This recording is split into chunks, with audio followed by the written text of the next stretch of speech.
some movements. Well, so our next guest is will be joining us from Toronto on Zoom, and we're very happy to have her with us.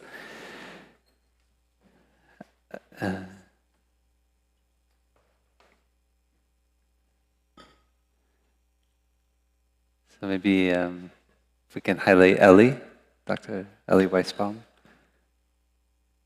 for a moment. We can see her.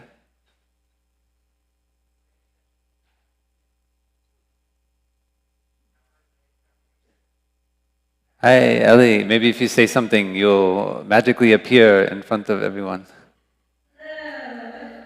Ah, okay, great. Yeah. Maybe we can we make it a bit bigger so at least we can see her at the beginning? So Elli Weisbaum is currently based at the University of Toronto as an assistant professor, teaching stream in the Buddhism, Psychology and Mental Health program, with a cross-appointment to the Dalla Lana School of Public Health and their Institute of Health Policy, Management and Evaluation. So Elli attended her first retreat with Thai at the age of 10. I think it was at a Scutney, right? Near Green Mountain Dhamma Center? Oh, even before that. Yeah. And she's continued training with the international Plum Village community since then. She's a co-founder and facilitator of the Wake Up Toronto Sangha, that's a Sangha for young people, and became a member of the Order of Inerbeing in 2015. She recently received her PhD through the University of Toronto's Faculty of Medicine. Her research was focused on applying mindfulness to physician well-being. She's currently part of a team of facilitators who are offering the Mindful Awareness and Resilience Skills for Adolescents program for adolescents with chronic illness at the Hospital for Sick Children.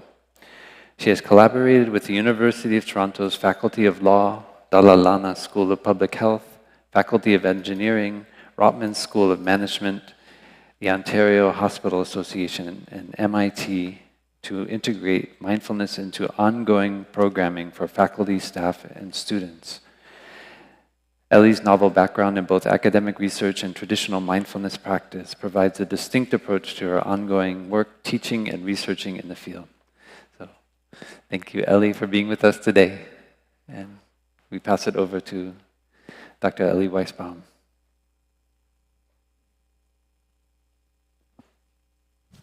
Hi, Sister Thich Nhat Hanh, dear beloved multicultural community. I'm grateful to be here with you today. I'm zooming in from the land of the Seneca and the Mississaugas of the Credit. And this place is also home to many Indigenous communities from across Turtle Island. I'm grateful to have the opportunity to work, practice, play, and research on this land. And a warm hello to all of you. It's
at Omega. That was the year before ACKNOWLEDGEMENTS when we were up in the mountains. And I'm very grateful to have continued this training with Plum Village, as you heard. And I've done this both through my practice and retreat centers, and also serving on the North American Wake Up CTC currently. I served as the Wake Up Schools coordinator, have helped organize retreats at many centers around the world, been on tour with the Sangha in different spaces. And all of this has been a beautiful training for my own life and for what I bring into my work. I wanted to just, as I was writing down this history, I so often, we have bullet points. But for me, I also was inspired to go back and find some pictures to share with all of you, just to share about what this journey with the Sangha is for me, and as a way for me to just kind of connect with that.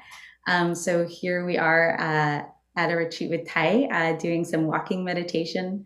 This is the Sangha together in New York City on a wake up tour when we went to a whole bunch of universities across the US to practice together. We were in Bhutan together looking at how to bring this into schools on that tour, and that was just a really nourishing time. And I love looking at these photos to remember the community and connections that I've had around the world. I spent time at Deer Park with Wake Up ambassadors. This was young folks from all around the world, and particularly North America, who came together at Deer Park to look into our practice. To practice with the Dharma Teacher Council together was very nourishing. And just being on tours and thinking about how the Dharma can come into Dharma halls, can be on the top of mountains. It sometimes has a very specific form, sometimes is outside, in halls around the world together.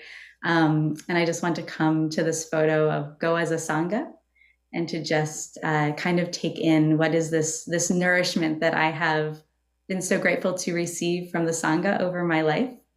And this kind of just leads me towards where I want to start my presentation, which really, what are my research aspirations at this time?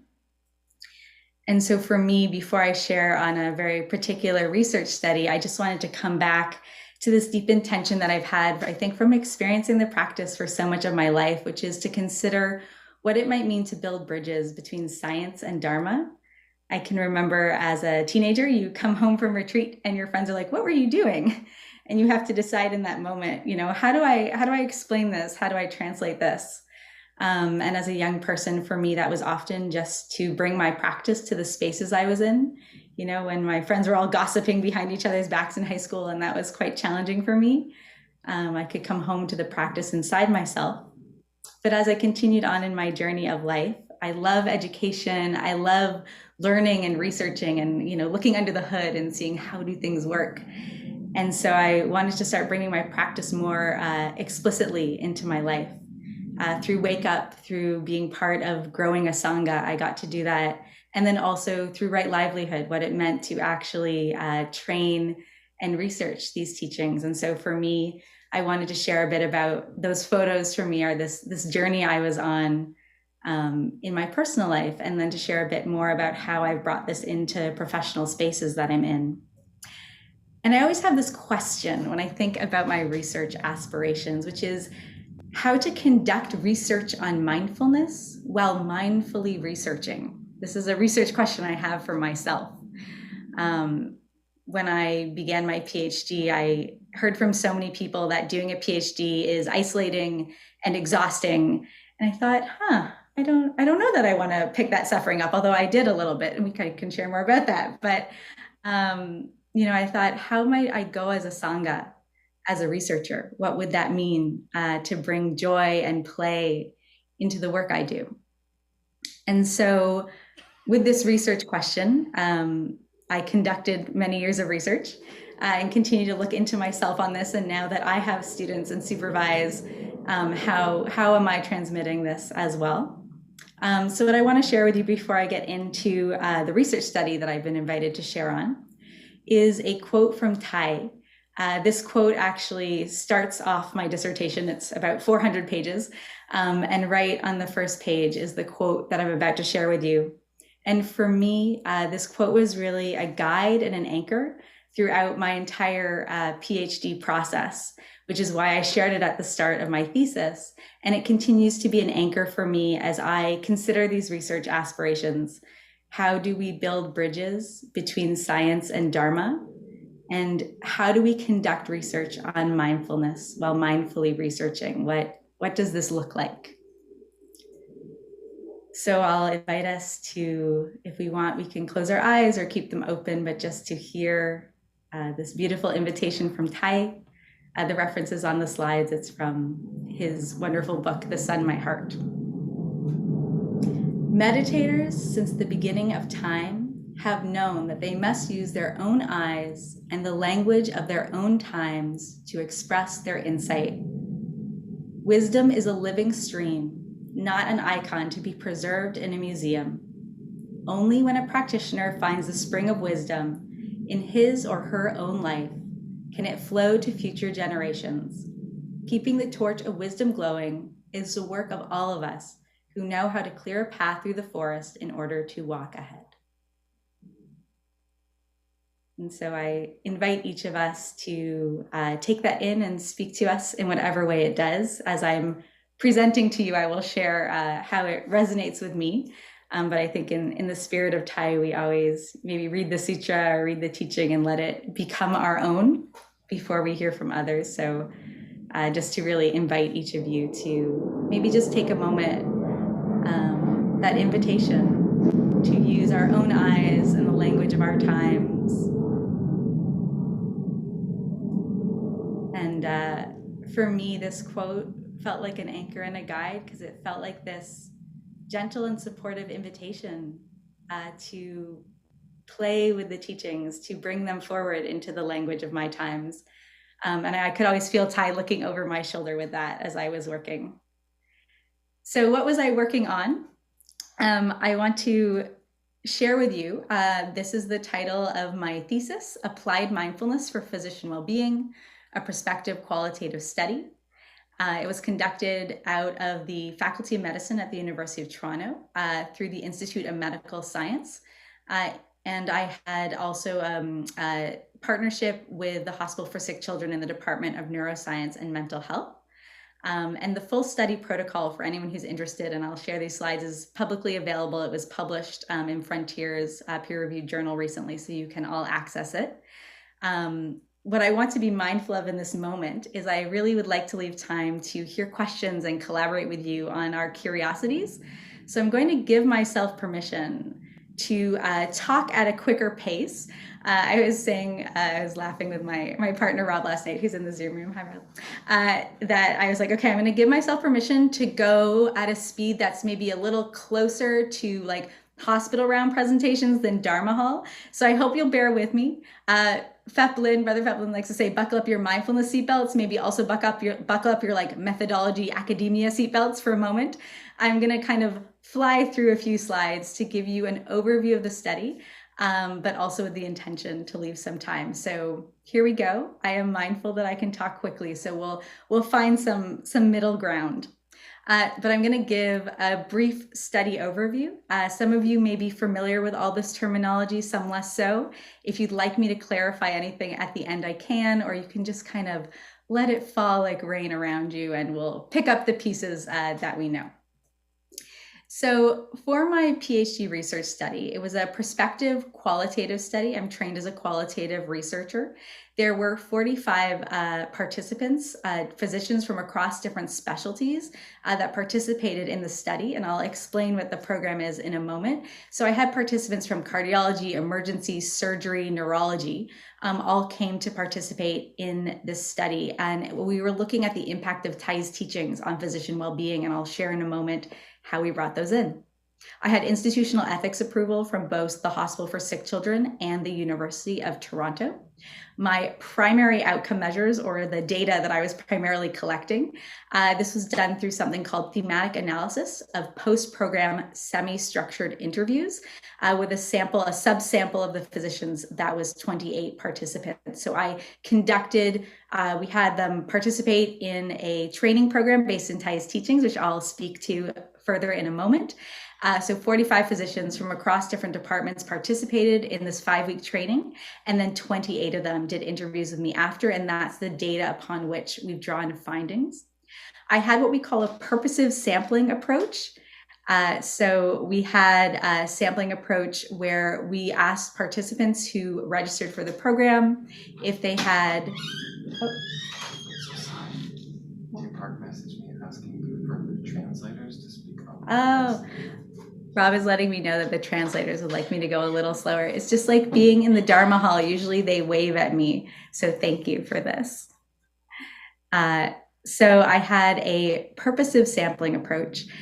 So that is approval from the ethics board that we could ask questions to participants before we included them in the study. And so the 2 questions that were asked were to kind of enhance our sample specificity. So we sampled for physicians who had longer years in medical practice and less years of mindfulness experience. So that was the sample that we brought in.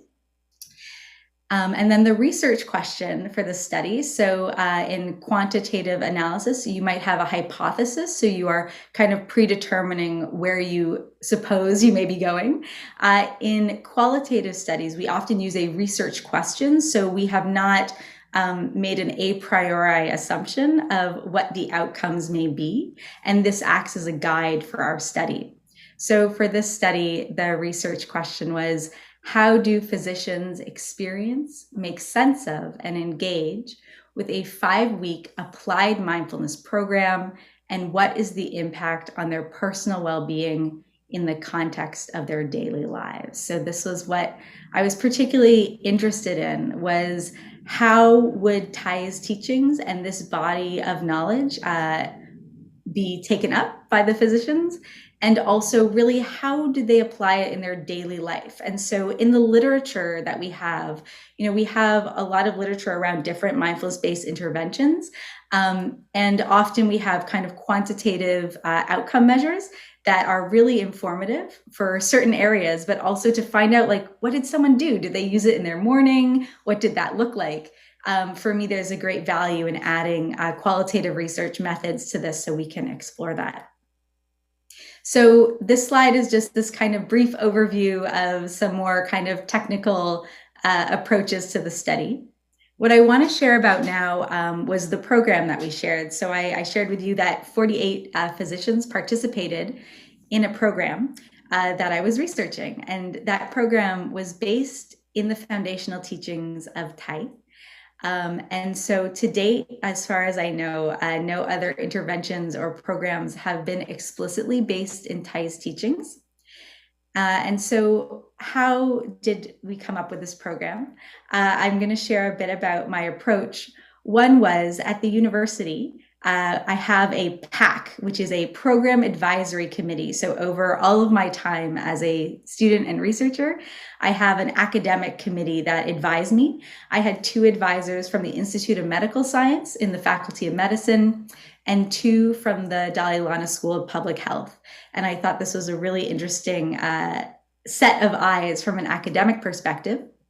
And then I asked their permission for us to bring on a monastic advisory committee, what we lovingly called the MAC. So I had a PAC and a MAC. And the idea here was that I drew upon research methodology that comes from Indigenous research methodology that's been utilized across Canada and in other spaces. And this is really to bring in the lens that when we are drawing upon the knowledge of a wisdom community, that we might include them in the study design, in the research, in the analysis, and to really have what we call an iterative dialogue with that community. And so from these precedents that already existed in research, my committee and the university officially approved my having a monastic advisory committee. And so very grateful to the whole Plum Village community and the monastics who supported this experience, this exploration. So the program that I ran and researched for this, we called the Applied Mindfulness Program for Medical Personnel, or AMP. And it was based on a review and adaptation of a 5-day Plum Village retreat. And so we consider this to be a robust representative sample of Thich Nhat Hanh's work. We know Thay's work, of course, is unlimited in time and space. And in our historic reality, we're attempting to make some concepts and structures that we as human beings can use to make meaning. So to do this, I took several of Thai and Plum Village's 5-day retreat schedules and coded them to see kind of what is the essence, what is the kind of dance that we do throughout each retreat day. So those of you who have just been on retreat will be maybe very familiar with this flow. And so my question as a researcher, part of this study was to look at, could we possibly translate this? What would this translate into if we had, say, a 2-hour program once a week for 5 weeks? And so you can see on one side here in the orange that it was coded for a practice. So at a retreat, we start our day with a practice. Then there's often something didactic, a talk, a Dharma talk, a lecture, another practice. We have mindful eating. We have another practice. What I was calling circle sharing here, or Dharma sharing, and then we have time for personal reflection. And so this translation and adaptation, and I'm currently working on a program paper, so lots more of this to share with you. This is just a quick slide summary, but this intention of what would it look like to really bring folks in and have them experience 5 times this flow of practice, talk, practice, mindful eating, practice, sharing. And then in between the sessions, we gave what we called take-home activities. So an invitation for the participants to practice mindful eating, mindful walking on their own in between the sessions. What was a bit novel about this approach and kind of funny when I was developing the program was several of my peers in academic spaces or spaces where mindful space interventions have been developed, they said, you're going to have them do mindful eating every session? That's boring. They'll have done it already. Just introduce it once. And, I reflected and, we were not in a space where we're staying together. This was a program they were coming into once a week for 5 weeks. But I reflected on my own experience as a practitioner and sat with my MAC, my Monastic Advisory Committee. And there's something very, I think, special and meaningful about eating together. Thai will always encourage us, you don't take someone else's word for it. Please reflect on your own lived experience. But for each of you, you've just been on retreat for several days. And so maybe to take in, there's so many components in a retreat that maybe are invisible to us as we go through it, even as a retreatant. But when I looked at it, with this researcher eye, what's here? Eating together in this way has been some of my most powerful memories of perhaps what Joanne might say, our co-regulation at a retreat. This real opportunity to be in community and to do an activity that I do in my daily life in such a different way. What a beautiful way to look at my own habit energies. So we decided with my committees, we would do mindful eating every time. And it really was such a special thing to do with the physicians who were there. I'll get into findings in a moment, but just this reflection of really, in some ways, trusting Thai and trusting the Plum Village community, that this schedule is the retreat schedule for a really good reason. That we do these things each day at the retreat. And so for me also just to share that in this program design was some real trust in the practice and in our community, and to see what did it mean to then adapt this into a space. This is offered in a hospital in downtown Toronto. Physicians were rushing in at the end of their workday, and we had 2 precious hours with them. And so each session, and again, I'll be publishing this, so there's more details, but each session had each of these elements in it. So we would open with a guided sit, then we would hear a talk, and each week had its own theme. One week we looked at habit energies, we looked at the Four Noble Truths and Eightfold Path, the first 16 exercises from the Sutra on Mindful Breathing. Each week we practiced mindful eating, and then we had a chance to share, just like Dharma sharing, on what that experience was like. So even though it was in a compressed time, we really got to touch many of the elements that you have been touching all this week. So I'm going to now move, as I said, each of these slides could be maybe many hours together, so I'll be happy to answer questions, but just giving you a taste of what the physicians experienced that leads into some of the findings that I want to share. And once again, you might hold this up to your own lived experience this week. You have been also moving through practices and talks and eating together and sharing. And so my question as a researcher was, if we bring this into a hospital, like what will the meaning be? I shared that question, right? How will the physicians engage with and make sense of these practices, and how will they apply it in their daily lives? And so, as I shared, I collected this data by interviewing the physicians after they went through these 5 weeks with us. I will also share that I sat in on each of the sessions as a participant observer to take notes. And each session was facilitated by two wonderful humans from our tradition. You may know them, some of you, David Viafora and Dagmara Urbanowitz, who have both been long-term practitioners. David is a long-term member of the OI, and Dagmara at the time was an aspirant to the OI, so very rooted in our tradition. And so at the top of this graphic, and I'll read this out loud in case it isn't big enough, but at the top of this graphic, you see some quotes. So this would be quotes directly from the data from my participants. And then in the middle, you see kind of my key finding. And again, I'm working on a findings paper now, so that will be published to share more with you. But a key finding from this study is what happens to physicians when they participate for 5 weeks in a program based in Thay's teachings. And from their own words, the kind of key finding I found was mindfulness becomes a way of life. I thought this was very interesting. Without my telling them or leading on this, that the data pointed to this wisdom that I think Thay has offered us, which is that mindfulness is not a tool, that it is part of a pathway. And so some data to back up this finding, just to read from you. So the first quote here is from a neurologist with 8 years of medical practice.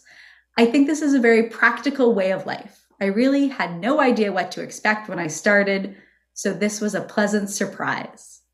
From a surgeon with 40 years of medical experience, mindfulness, should be seen as a way of life. Same as doing exercise, same as healthy eating, controlling your weight, that's common sense. Everybody should be doing that. From a forensic psychiatrist with 13 years of medical practice, I think the funny thing is it's permeated things where sometimes I am mindful that it's mindfulness, and sometimes it's really infiltrated a lot of parts of my life. And then from an emergency medicine physician with 7 years of practice, once you actually have a baseline idea of how to do it, then the more you do that as a general practice, the more you become aware of it in your day-to-day life. So really from all the participants, I kept hearing this theme that through the experience of Thay's teachings, it becomes how you're living. And so through this, I did a further breakdown. I'm using thematic analysis, which collects the data into themes. And so the 3 main themes that my research findings comment on, the first one is that mindfulness encourages behavioral change that facilitates well-being. The second theme is that mindfulness enhances interactions with patients. And the third theme is that mindfulness increases effective communication with colleagues. And so just to share a little bit more on these 3 themes with you, I created these 1-page knowledge translation graphics to share about the research. And so there's 3 buckets here. Again, I'll read some of them out. So in the first, the kind of blue bucket here, we have mindfulness increases personal well-being. So just to hear again from a few of my participants, as a qualitative researcher, I'm very interested. And I think this is very congruent with Thay's teachings. What is the lived experience? What is the language of our times? So from ophthalmology, it definitely helps prevent burnout and typically allow me to keep in mind the big picture, and just on a day-to-day basis, I can feel like it helps me pause during the day and not get taken away in any given situation. From adolescent medicine, just going back to that wellness piece, you can use it to give yourself permission to not be doing 100,000 things. And this is a big theme I heard from the physicians. And I think many of us can relate to that deep pressure to get everything done at once. I was so touched this past New Year's retreat. Sister Hinyam gave a beautiful talk where she shared a story of Tai looking at his desk full of letters, and every one of them felt urgent. And he shared, to ask ourselves this question: when everything feels urgent, do we know what to do? And Sister Hinyam shared, she asked the question, when everything feels urgent, what is your lullaby, right? What do we gift ourselves in those moments? And when I work with physicians, something I hear a lot about is the great challenge of everything constantly feeling urgent for their patients, and how to give themselves permission to care for themselves. So another quote on how our practice can bring wellness to physicians. This quote in the bottom of the blue section from ophthalmology: I think I am more forgiving with myself and with my patients. And so again, these beautiful insights that came up just after 5 weeks of 2 hours a week. And now I want to move over to the pink bucket. So the claim is made in my thesis that this practice helps enhance patient interactions. And so some quotes, some experiences from the physicians in the program. From emergency medicine, in those tough patient cases, mindfulness helps with that. Being able to remember to empathize and knowing that your reactions are sometimes these learned defense mechanisms.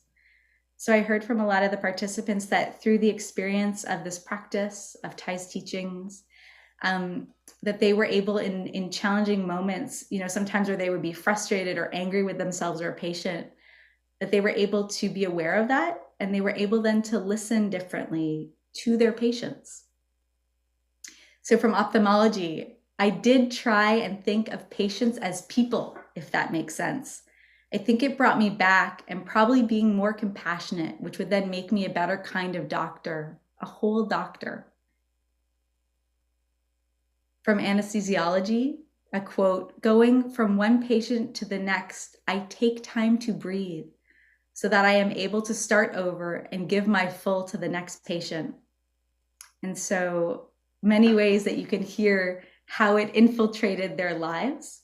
If we go down to the yellow bucket, the claim that this practice benefits communication with colleagues and administrators. From emergency medicine, they're referring to mindfulness, enabled people to just deal with those frustrations or some of those pent up feelings.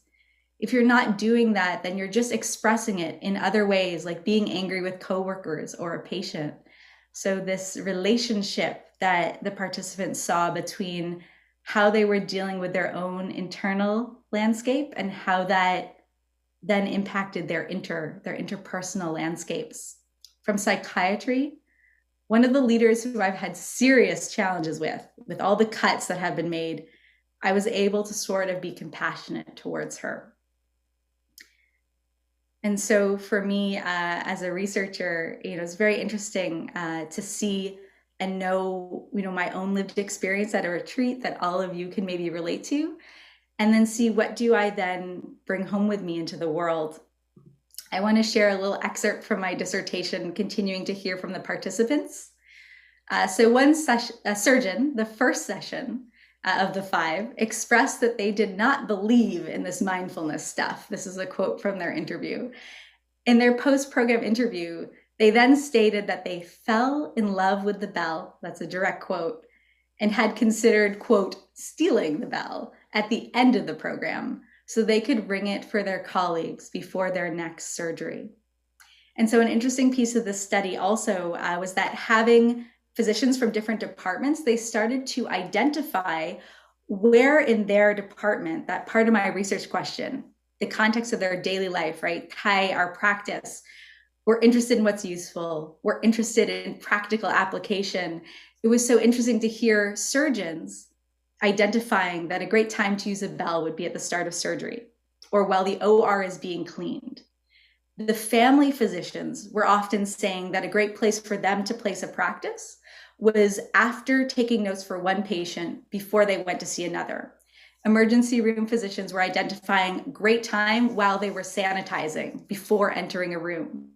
So it was interesting to have all these different departments and really see how our practice is a way of life, that it translates into these spaces. I'm going to share a concluding slide and then give some time for Q&A. Hopefully, translators, I haven't gone too fast. Thank you for your support. So 2 key takeaways that I report on in this study. So the first is there is no need to wait. I think in healthcare, in many institutions, of course, it takes time, but there is also some fear, some worry, will we get it right? What's the exact modality? You know, all these questions. And so just to share from my study that to say, as Thai would say, with some faith, or what we translate as confidence, to say with confidence from the study that the work of transforming burnout to cultivate occupational environments where physicians can flourish and thrive can begin right away through our practice of applied mindfulness, and it can become a way of life. And at the same time, to really recognize that the occupational environment of physicians can pose significant barriers to sustaining mindfulness. There's further work needed, and we might broaden this out to our society, our cultural spaces, just to really recognize that we have a lot of history that is pushing us towards urgency, towards not being safe, and that no one modality is likely to solve this. So really this deep recognition that we are part of the systems we are part of, that there is healing and work to do there, but that we can also have confidence. So this middle way, there is no need to wait. And at the same time, there's lots to recognize in these spaces. So before I open up for questions, just to highlight, there are future directions for research. So I am looking towards bringing this to different healthcare workers, into medical education, into different systems, that I am currently working on publications. I will share the link for my protocol paper for those of you who would like to see how the study was designed. That's published. My findings are in peer review, so I look forward to sharing that soon. I'll be publishing on the program, so more details to come, and doing lots of public presentations at different conferences on this. And before I open up, I'd just like to ground once again in Thai's words. This quote is at the end of my thesis. So when my dissertation committee read it, there was the one you heard at the beginning, and then this quote anchors the end of my thesis from Thai, from the Sun My Heart. First, let us light the torch of awareness and learn again how to drink tea, eat, wash dishes, walk, sit, drive, and work in awareness. We do not have to be swept along by circumstances. We are not just a leaf or a log in a rushing river. With awareness, each of our daily acts takes on new meaning, and we discover that we are more than machines, that our activities are not just mindless repetitions. We find that life is a miracle, the universe is a miracle, and we too are a miracle. And for me, I can say that, my participants and what they shared back to me across the study really reflected this of Thai. And so just to give a deep bow of gratitude to my committee, all the support from Plum Village, and my participants who co-created this data with me and took their time to test this out, share their stories, and to my program advisory committee and my monastic advisory committee. This work is really a Sangha effort. I am a being in one body in the historic dimension, but very interconnected with everyone. So with that, I'll perhaps stop sharing my slides and we can open up for some Q&A. And maybe before that, we can just enjoy a sound of the bell together.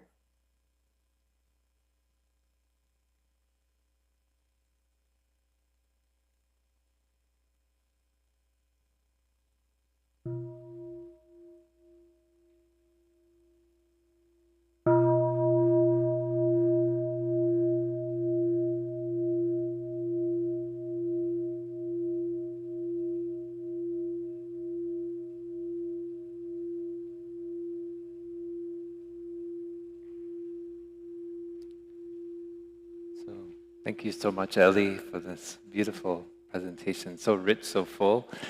And we feel as well your own experience as a practitioner that pervades every aspect of the study. So thank you. So we'll open it up. We do have now a few moments for questions. Yeah.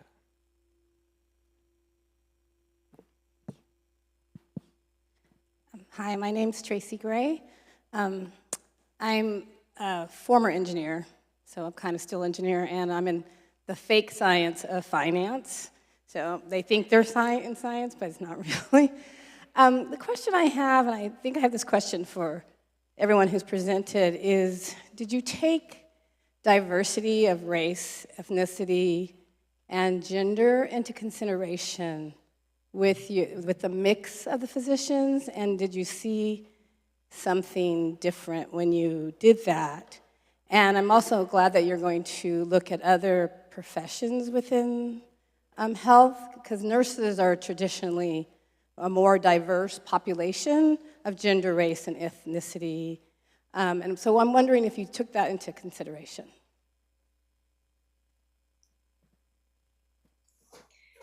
Thank you for your question. And also to honor, I think, a broader question also as researchers is, reflexively, and there's a kind of whole section on this in my dissertation, also like reflexively, who am I as a researcher? What do I, bring to the research as that? And traditionally also in the literature, we have a limitation, it might be the research language we use, but also on who is conducting research, who has access to that.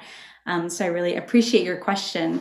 With this study on my end, I think a rich space to continue would be to look at the different buckets that you've kind of named in terms of diversity, gender. Because we were sampling and it was very pilot, and I actually didn't know, how many folks would even sign up. A lot of people said, like, physicians will never find the time for this.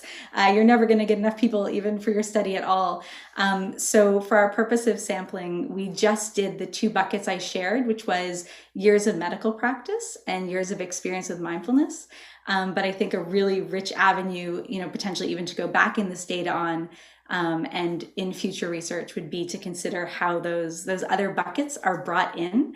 I will say also, I'm just going to hide my self screen because now I can see myself twice. So let me just do that because that will be, there we go. Okay, me just once.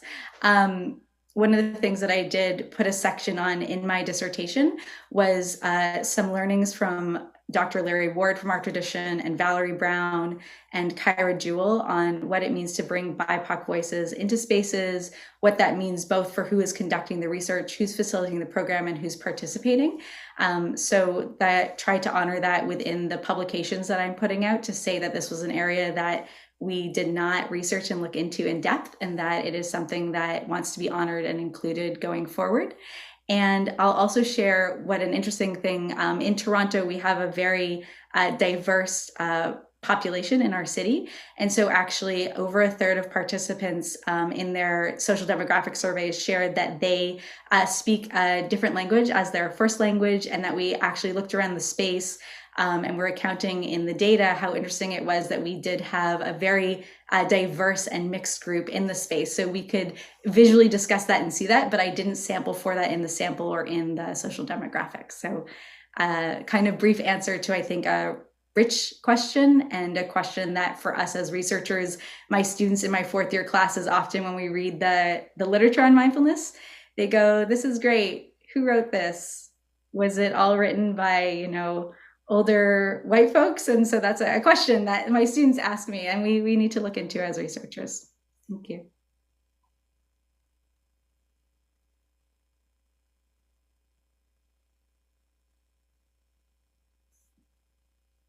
Are there any other questions for Elli?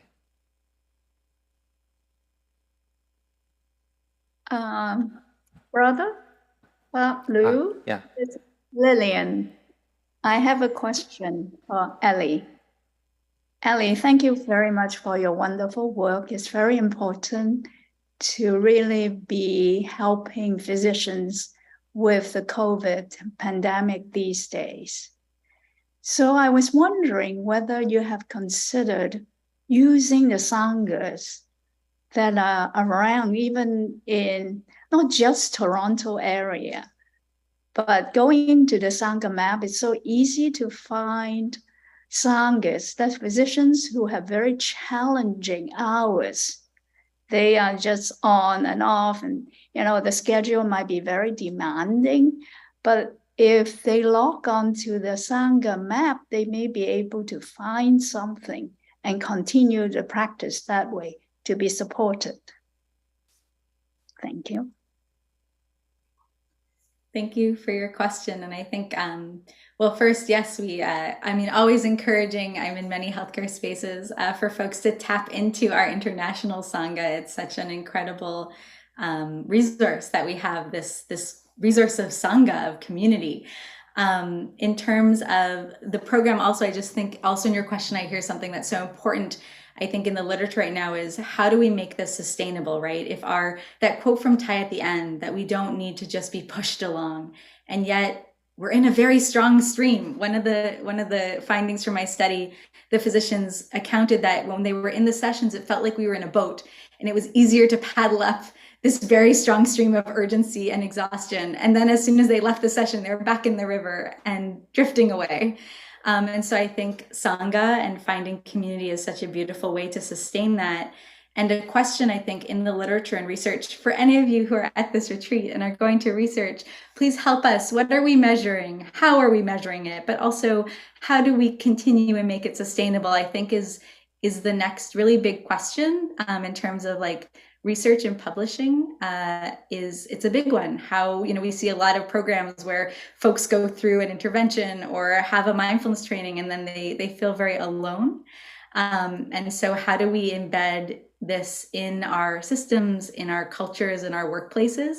And it's something that I'm hoping as we long-term vision, Tai Fap once shared, our vision is not for 1 year or 5 years, it's the 100-year vision, the 1,000-year vision. And so just from my heart, I really aspire that the research that I've shared with you, my research, can support other folks in the Plum Village community to do more research, to bring it into spaces, to be able to reach out. You can take my publications and say, look here, it says it's okay to do this in healthcare. We can do it. So I hope that is supportive for all of you. And also, I hope that as I continue the program that was designed here, we can continue to research it, and perhaps it, is a way of right livelihood also that others in our community can use it. Thank you for your question.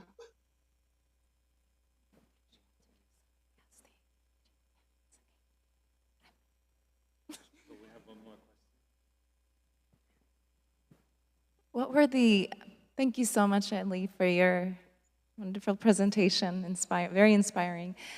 What were the incentives for the physicians to participate in this study? Thank you. Great question. How did I bribe the physicians to take time out of their busy schedules to practice mindfulness? So what we did, I'm just hiding my selfie. So in the study, we didn't have any incentives. We did pay for their parking, but from an ethics perspective, that was not considered an incentive. So I can share a little bit about the recruitment strategy.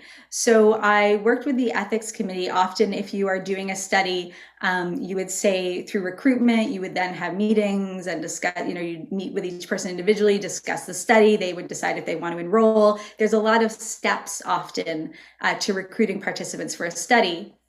For myself, this population of physicians, they're busy. Everyone was telling me they're not going to take the time to come do this if you don't convince them.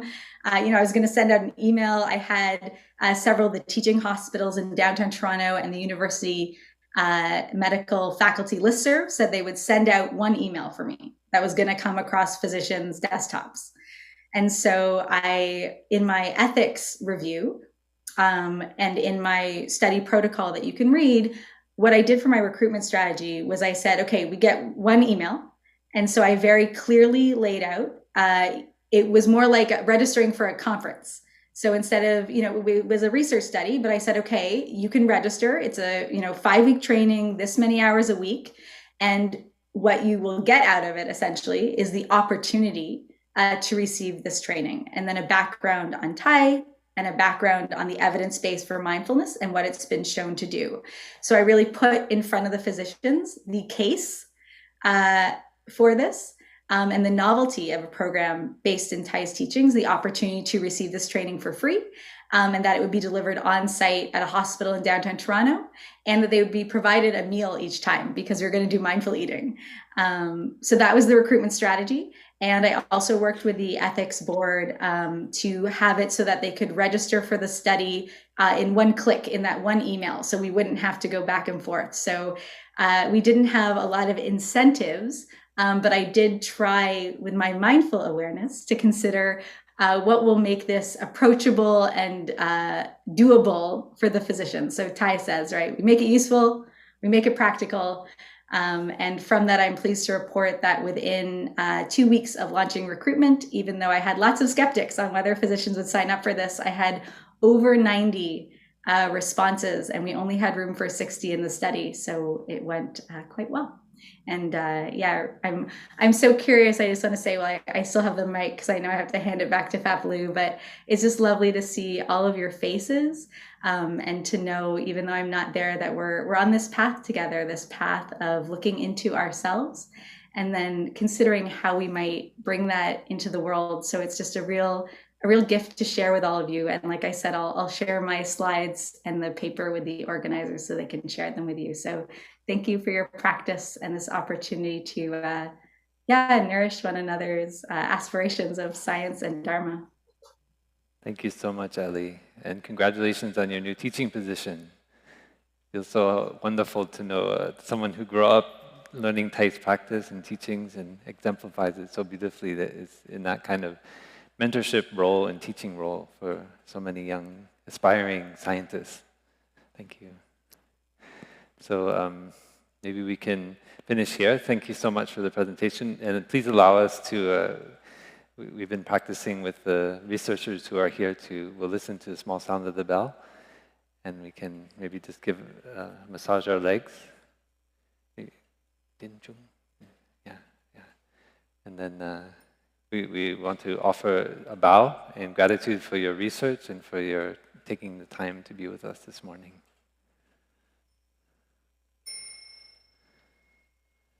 You can stand up.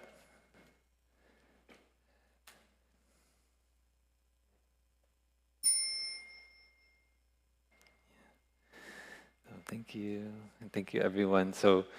And Elli, I know you have many things today, but we will have a session of like a dialogue.